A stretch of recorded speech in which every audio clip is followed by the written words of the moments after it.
60,000 सैनिकों की तैनाती, चीन से बात करने का कोई मतलब नहीं। क्या अमेरिका चीन के खिलाफ युद्ध में भारत को शामिल करना चाहता है?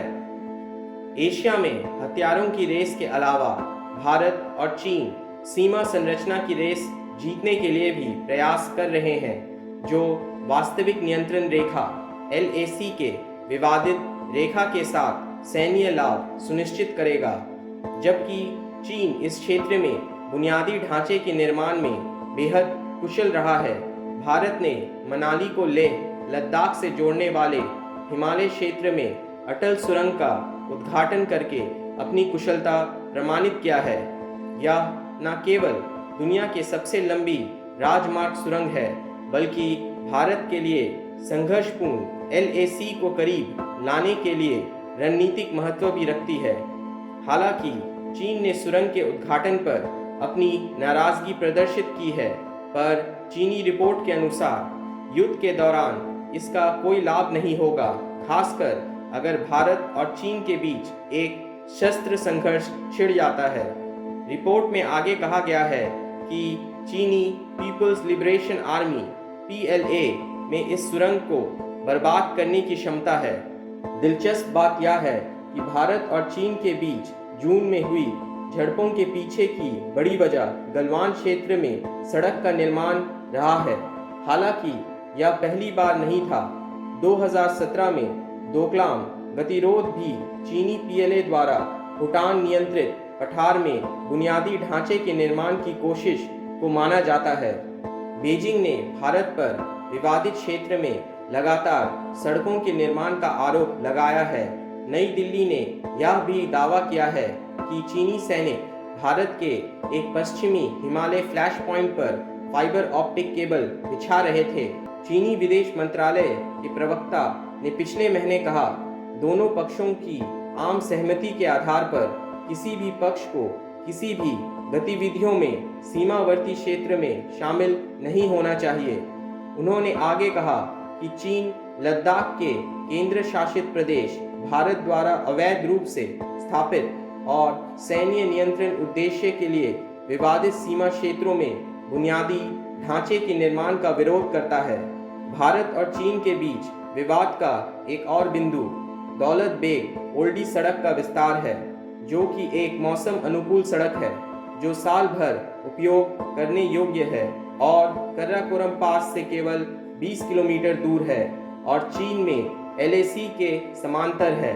दूसरी तरफ PLA ने सीमा क्षेत्र के साथ सड़कों, सैन्य ठिकानों और रेलवे लाइनों के नेटवर्क का निर्माण किया है।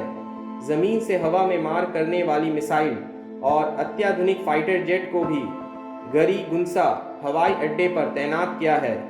हवाई अड्डा समुद्र तल से 4,274 मीटर की ऊंचाई पर स्थित है और विवादित पेंगोंग झील से केवल 200 किलोमीटर दूर है।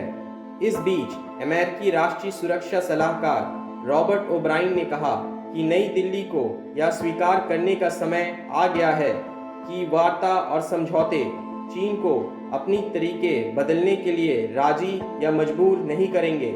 चीनी कम्युनिस्ट पार्टी की क्षेत्रीय आक्रामकता भारतीय सीमा पर स्पष्ट है, जहां चीन ने बल द्वारा वास्तविक नियंत्रण रेखा को जब्त करने का प्रयास किया है। यह टिप्पणी अमेरिकी विदेश मंत्री माइक पोम्पियो के बयानों से मेल खाता है, जिन्होंने शुक्रवार को कहा था कि पूर्वी लद्दाख में चीन 60,000 सैन्य टुकड़ी तैनात किया है।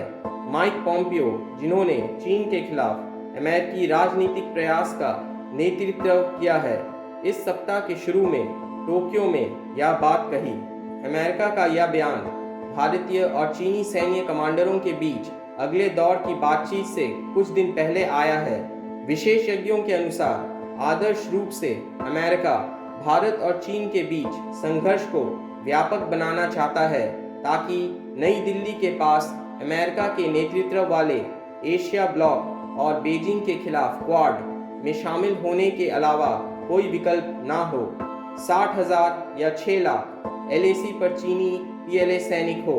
भारत ने भी अपने सैनिकों और रक्षा उपकरणों को अनुपातिक संख्या में तैनात किया है और भारत चीन से मुकाबला करने में सक्षम है।